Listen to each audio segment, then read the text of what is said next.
Hello guys, இன்னைக்கு நம்ம எந்த படத்தை பற்றி ரிவ்யூ பார்க்க போறோம்னு பார்த்தீங்கன்னா சிகண்டர்.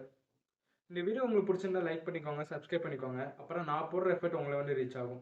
படத்தோட ஒன்லைன் என்னன்னா, நம்ம ஹீரோ சல்மான் கானுங்க. அவர் ஒரு ராஜா வம்சத்தை சேர்ந்தவர். அவருக்கு ஒரு ஒய்ஃபு. அவர் டைம் ஸ்பெண்டே பண்ண மாட்டார் யாரு கூடனா அவங்க ஒய்ஃப் கூட. திடீர்னு ஒரு நாள் அவங்க ஒய்ஃப் இறந்துருவாங்க. அவங்களோட ஆசை என்னன்னா, அவங்க இறந்ததுக்கப்புறம் அவங்களோட கண்ணு, இதயம், கிட்னி இது எல்லாத்தையும் டொனேட் பண்ணுறது அவங்களோட ஆசையாக இருக்கும். அதை இவர் வந்து செஞ்சிருவாருங்க. 3 பேருக்கு டொனேட் பண்ணிடுவார். சரி, நம்ம ஒய்ஃபரை நம்மளால காப்பாற்ற முடியல.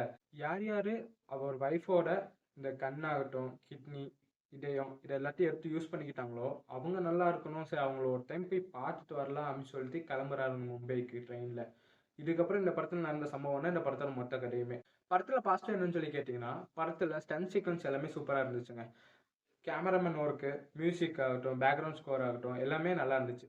பேக்ரவுண்ட் எல்லாருமே நல்லா இருக்குன்னு சொல்ல முடியாது, பட் சில இடத்துல நல்லாவே இருந்துச்சு சொல்லலாம். சவுண்ட் எஃபெக்ட்ஸ் ஆகட்டும் இது எல்லாமே நல்லா இருந்துச்சு. படத்தோட நெகட்டிவ் என்னன்னு சொல்லி பார்ப்போம். இந்த கதை ஒன்றும் புதுசாக ஒரு கதை இல்லைங்க. ஆதி காலத்தில் இருக்கிற ஒரு கதை தான். ஸோ அதனால் நம்மளால் ப்ரிடிக்ட் பண்ண முடியும், ஈஸியாகவே நம்மளால் ப்ரிடிக்ட் பண்ண முடியும். இந்த படத்தை முக்கியமாக போய் பார்த்ததுக்கு காரணம் என்னன்னா, இந்த படத்தோட டைரக்டர் ஏஆர் முருகதாஸ். அவர் முன்னாடி எடுத்த படம் கஜினி ஆகட்டும், துப்பாக்கி, கத்தி, ரமணான்னு சொல்லிட்டு நிறைய படம் அந்த லிஸ்ட்டு போய்கிட்டே இருக்கும். அந்த டைரக்டராக இந்த படத்தை எடுத்தாருன்னு சொல்லிட்டு நம்மளை கொஞ்சம் யோசிக்க வச்சுச்சுங்க.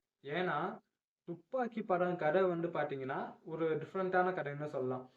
அது வந்து நம்மளால் ப்ரிடிக்ட் பண்ண முடியாது, ஆனால் எங்கேஜிங்காக நல்லா கொண்டு போயிருப்பாங்க. ஸோ அந்த மாதிரி ஒரு டைரக்டர் இந்த படத்தை எப்படி எடுத்தாரு, ஸோ இந்த கதையை எப்படி சூஸ் பண்ணாருன்னு நம்மளை கொஞ்சம் யோசிக்க வைக்கிறதுங்க. இந்த படத்தில் எந்த இடத்துலையுமே நமக்கு ஒரு கனெக்ட் கொடுக்கவே இல்லை.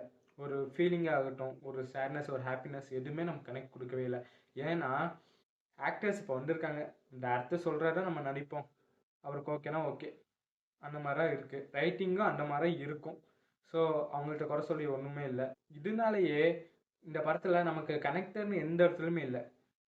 லாஜிக் மிஸ்டேக் இந்த இடத்துல எக்கச்சக்கமாக இருக்கும். இவர் வந்து ஒரு ஹீரோ வந்து ஒரு ராஜவம்சம்னு சொல்லியிருக்காங்க இல்லையா, இவர் நடித்தாருன்னா காரில் வந்து இறங்கலாம் மும்பைக்கு வந்து, ஆனால் இவர் ட்ரெயினில் தான் வந்து இறங்குவார்.